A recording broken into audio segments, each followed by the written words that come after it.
2005年6月，时任浙江省一把手，在西湖国宾馆接见茅台集团董事长季克良和总经理袁仁国，宾主尽欢，谈笑风生。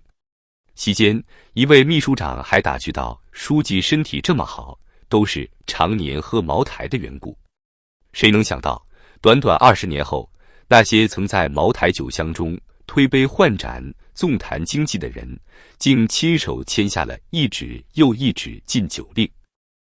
2025年的今天，体制内下班不敢聚餐，饭局全面禁办，公务员晚上8点排队吹气检测，谁一旦酒精超标，谁就可能被通报、处分，甚至断送仕途。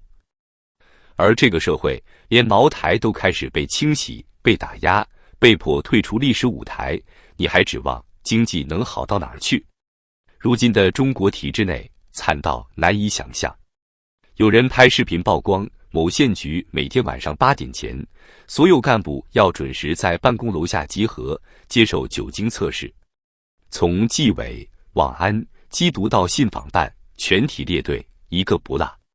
有人苦笑，这哪是查酒精，这是在查忠诚。测试设备也不是摆样子的呼吸器，而是24小时溯源的智能酒精检测仪，能精准记录你在过去一天里是否喝过酒。有官员下班后陪岳父喝了口黄酒，第2天就被纪委约谈，你违反禁酒令了。别以为只是基层才搞形式主义，错了。这场喝酒风暴从最底层的乡镇政府，一直烧到央企、国企、金融单位，你只要拿着财政饭碗，不管是体制内还是泛体制内，都得守规矩。云南省委最新禁酒令被称为史上最严，全体公务员、事业编、国企职员都要遵守。工作日全天禁止饮酒，不分上班下班，连家庭聚会、朋友小酌都被列入违规饮酒范畴。所有公务接待一律不得饮酒，特殊情况要报纪委审批。不仅如此，新规还规定将对所有单位连带追责，也就是说，你喝了一口，领导得陪你一起受罚。一旦查实，不仅停职处分，绩效、奖金也统统扣光，轻则调岗，重则开除，纪委通报跟进，全国挂号。是的，今天的体制内连一杯黄酒都喝不起了。禁酒这事一来，最先倒霉的不是公务员，而是餐饮业。以前晚上12点，我们店门口排满了代驾，一晚上跑4、5单，轻轻松松。某省会城市的代驾司机张师傅说，现在晚上9点还没人叫，一晚上就1单。谁最爱叫代驾？体制内的男人。他们白天不敢喝，下班后3、5成群聚在火锅店、茶餐厅，搞点小灶，一喝4、5个小时。茅台、五粮液、郎酒齐上桌，吃一顿5000块是常事。饭后叫代驾回家，顺便发个朋友圈，今晚的飞天真香。但现在这些人都不喝了，代驾停工，火锅店亏本，饭馆倒闭，一条完整的夜宵经济链条正在断裂。北京市餐饮协会数据称，2025年5月起，晚餐时段营收同比下降47%，其中高端餐厅下降近60%，茅台也挺不住了。据京东、拼多多等电商平台数据，2025年6月初，飞天茅台散瓶批发价已经跌破2000元，部分平台甚至出现100亿补贴模式，组合装2瓶售价低至3990元。资本市场也开始松动，贵州茅台股价从2024年底的1900元每股高点，一路跌破1500元，截至2025年6月11日收报1480元，市值蒸发超6000亿元。一个靠权力撑起来的神酒，正在失去它的神力。过去，茅台不是酒，是身份的象征，是特权的符号，是官场的通行证。今天，神坛被推倒，这不仅是白酒市场的问题，更是中国整个权力经济体系正在裂解的征兆。以为禁酒是为了反腐，是为了清廉，错了，它只是更大一场财政绞肉机的一部分。2025年3月的全国两会，国务院明确提出，官员要带头过紧日子。具体怎么个紧法？最新发布的《党政机关例行节约反对浪费条例》写得明明白白：工作餐不得提供香烟和酒，不得安排高档菜肴，不得接送宾客。国有企业、金融单位、事业单位参照执行。这意味着，不仅公务员喝不了酒，连银行、保险公司、石化、电信、铁路、航空等企业，只要沾了点体制味的，都要进紧日子的清单。为什么要这样做？因为财政没钱了。国家财政部公布的数据，2025年前5个月全国财政收入同比下降 6.8%， 社保支出上升 9.4%， 公务员工资、养老金、医保统统压顶。换句话说，发工资都吃力了，还能让你在饭桌上豪饮茅台。于是，禁酒令不仅是纪律问题，更是一场精准的财政手术，砍掉招待费，节约接待成本，顺带收拾一下那些还没断奶的公务人群。这不仅是一个喝不成酒的时代，更是一个不能浪费、不能出格、不能自作主张的时代。今天，禁酒令已经蔓延到了饭体制内。2025年4月，中国电信发布吃喝负面清单，列出20种禁止饮酒情形。安徽某农商行的客户经理，仅因为在甘扣面馆和客户吃了顿饭，就被以违规接受客户宴请为由罚款3000元。支行行长也连坐，被罚1000元绩效。重庆、海南、甘肃、江苏等地相继开展专项整治行动，重点查处非工作时间违规饮酒。你可能不知道，饭体制内这个词正在中国职场蔓延，它代表着那些看起来不是公务员，但其实享受着体制待遇的人，包括国有企业、金融机构、事业单位等。这些人过去是喝酒喝得最猛的群体，因为他们既有饭局需求，又有职权影响力。招商会、项目洽谈、内部提拔、表彰庆功，哪一次不喝个5、6瓶？现在这些人也全军覆没，以为中国禁酒令是为了节约，真相远比想象残酷。我们书记的身体这么健康，都是长期喝茅台酒的缘故。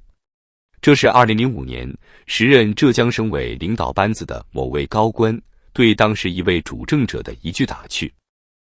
20年后，到了2025年，现实却狠狠扇了自己一巴掌。不仅是体制内全面禁酒，连带着茅台股价大跌，国酒身价暴跌，公务员下班都不敢聚餐，连家里喝一口红酒都可能被查处，连代驾行业都集体停摆。中国正在用一场禁酒运动，上演着最后的权力焦虑与经济自强。不许喝酒只是这场风暴的开始，更大的隐忧是北京高层对所有体制内人际网络的极端不信任。2025年3月，江苏某地级市发布文件，明确指出，3人以上聚餐，凡出现单位上下级关系，即为违反工作纪律，视为小圈子、拉帮结派。这意味着什么？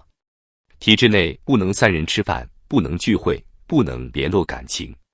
一个禁酒令，实则切断了体制内的所有非正式人脉，就连在家聚餐都可能被通报。贵州某市2名财政局干部因在家聚餐饮酒被实名曝光。还有更离谱的，湖北某县公安局晚8点起排队做酒精吹气检测，谁超标谁次日停止办公，查岗人员全程录像。福建某市农业农村局规定，党员不得参与任何含酒精饮品的聚会活动，连婚宴酒水都需报备。这是节约吗？这是反腐吗？都不是。这是一场彻头彻尾的政治清洗。因为当权者已经陷入对自身制度的恐惧，担心任何酒桌交流都会成为结党营私的温床，而要用绝对控制来阻断一切非命令式的社会关系。就像许章润说的，这不是统治，这是绝对控制。九州文化崩塌，经济链条正在一环一环断裂。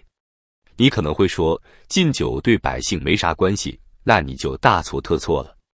中国白酒市场年销售额超 1.2 万亿元，其中高端白酒市场规模接近3000亿元，而公务宴请、政商活动、体制内送礼曾是高端酒水的最大需求场景。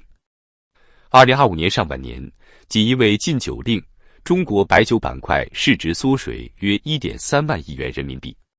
茅台股价从高点跌去超 15%， 五粮液、洋河、泸州老窖等全线下滑。更关键的不是股价，而是连锁反应带来的全面塌方。白酒产业链首当其冲崩塌，瓶盖、包装、运输、印刷、玻璃酒瓶、酒精蒸馏、酿造设备，这些看似不起眼的环节，背后是无数中小企业在维持生计。禁酒令一出，订单断崖式下滑，大量企业撑不过1个季度，成千上万人失业在家。餐饮行业紧随其后，陷入等死状态。体制内禁酒意味着公务聚餐锐减，高端餐厅生意直线下跌。北京朝阳区某知名餐饮老板接受采访时哀叹，过去一桌体制内能带来2万元流水，现在1周都盼不到一桌，代驾也不来了，厨师都辞职了。波及的远不止这些，代驾、送礼、电商等灰色产业链也开始断裂。淘宝、拼多多上的茅台销量直接腰斩，礼品代购群陷入死寂。代驾平台的订单量雪崩，有些城市跌幅超过 60%。一夜之间，这个原本依附权力生态生长的链条被连根拔起。中国本来就已经陷入深度通缩，如今再砍掉一个巨大的内需消费支柱。2025年4月的 CPI 同比仅增长 0.1%， PPI 连续第22个月下滑，百业凋敝，连奢靡都消费不起，还谈什么复苏？更可怕的是官场情绪的全面崩塌。有基层公务员在小红书匿名吐槽，现在吃顿饭像犯罪，聚会像被钓鱼，接了瓶茅台送礼可能就被一锅端，领导连请你喝奶茶都要绕路。还有体制内人士私信媒体说，每晚排队吹酒精，领导亲自带队，感觉不是在防腐，是在防政变。因为当权者知道，官员聚会是唯一能绕过组织系统建立非正式关系的手段，而白酒就是这个关系网的润滑剂。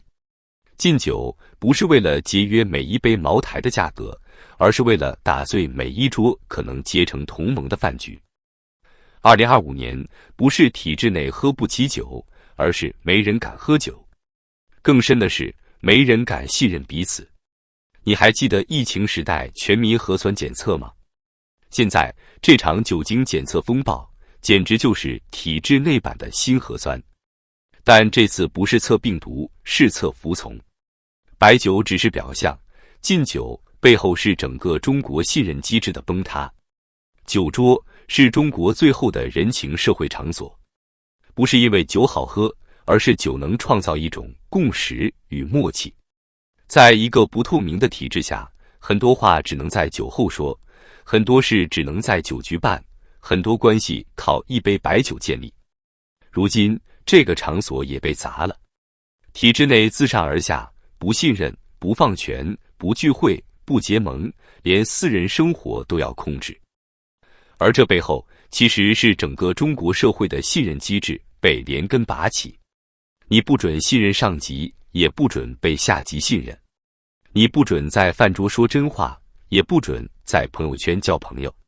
你不准脱离体制系统的每一次喘息空间。连喝一口酒，吃顿饭都要备案，你还能活吗？这场禁酒风暴是当权者对人性的又一次清洗，不是要人民廉洁，而是要人民孤岛式活着。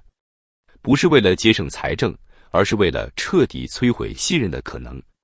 不是在防止腐败，而是在清洗异己。2005年，在西湖国宾馆畅饮茅台。2025年，全体体制内干部排队吹气检测，晚上不能回家，只为证明自己没有喝一口茅台。这20年，中国不但没有进步，反而倒退回了集权时代的宫廷礼仪。这不是禁酒，这是禁人。这一杯茅台，竟喝不起的中国，也竟活不起的中国人。